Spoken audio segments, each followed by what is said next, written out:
Monday morning हम देख रहे हैं एक बार फिर से ग्लोबल संकेत हैं वो काफी ज्यादा धमाकेदार नजर आ रहे हैं। अगर एसजीएक्स निफ्टी की बात करें तो यहां पर तो कुछ आप कह सकते हैं कि खरीदारी हल्की फुल्की दिखाई दे रही है। 60 अंक ऊपर एसजीएक्स निफ्टी है, लेकिन डाउ नैस्डैक फ्यूचर्स यहां से जो संकेत आ रहे हैं वो कमजोरी के हैं, गिरावट वाले हैं, तो इन पर नजर रखने की जरूरत होगी। डाउ फ्यूचर्स 384 अंक नीचे है और 268 अंकों के आसपास की कमजोरी नैस्डैक फ्यूचर्स में दिखाई दे रही है।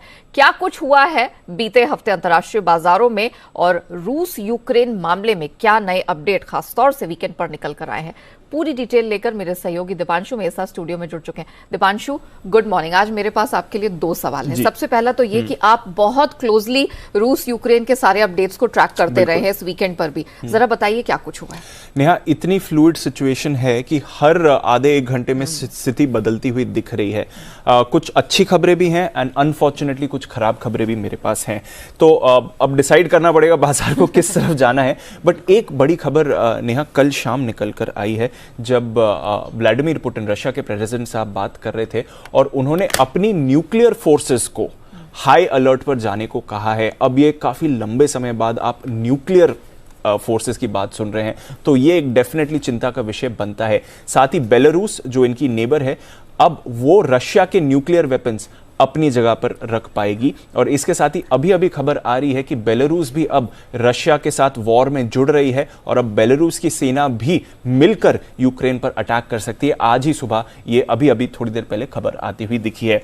यूएन ने अपनी जनरल असेंबली का इमरजेंसी सेशन बुलाया है, जो आज शाम 8:30 बजे होने वाला होगा। बहुत रेयर होता है कि ऐसा इमरजेंसी सेशन बुलाया जाए, तो डेफिनेटली यहां पर आपको रखनी है नजर। काफी जगहों पर रूस में यूक्रेन में लड़ाई जारी है, हम देख रहे हैं। काफी शहरों के लिए लड़ाई चल रही है। खार्किव जो इनका सेकंड बिगेस्ट शहर है, उसका कंट्रोल रूस और यूक्रेन के बीच में ट्रांसफर होते हुए दिख रहा है। अभी वापस यूक्रेन के कंट्रोल में आ गया है। टेम्पररी हमने देखा था कि रशिया के कंट्रोल में आ गया था। राजधानी कीव में तो हम देख रहे हैं पिछले 4 दिनों से घमासान युद्ध चल रहा है और अभी भी वहां पर आप गोलीबारी देख रहे हैं।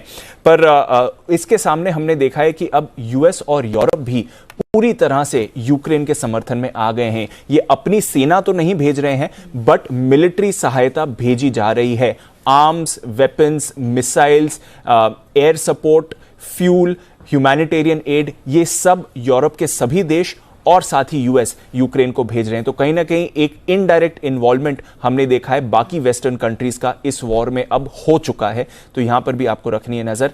एंड ऑफ कोर्स सैंक्शंस की अगर आप बात करें तो ओवर द वीकेंड काफी सारे और सैंक्शंस लगा दिए गए हैं। एक तो जो स्विफ्ट बैंकिंग सिस्टम है, कई सारे रूस के बैंक्स अब उससे हटा दिए जाएंगे। इसका इंपैक्ट आज आप देखेंगे स्पेशली रशियन रूबल पर आपको रखनी चाहिए नजर। इसके अलावा हम देखने वाले हैं कि रशिया का जो सेंट्रल बैंक है, उसके कुछ एसेट्स पर भी रोक लगा दी सकती है। ये बहुत रेयर होता है कि किसी नेशन के आप सेंट्रल बैंक पर एक्शन ले रहे हैं, बट डेफिनेटली अब ये भी होने वाला है।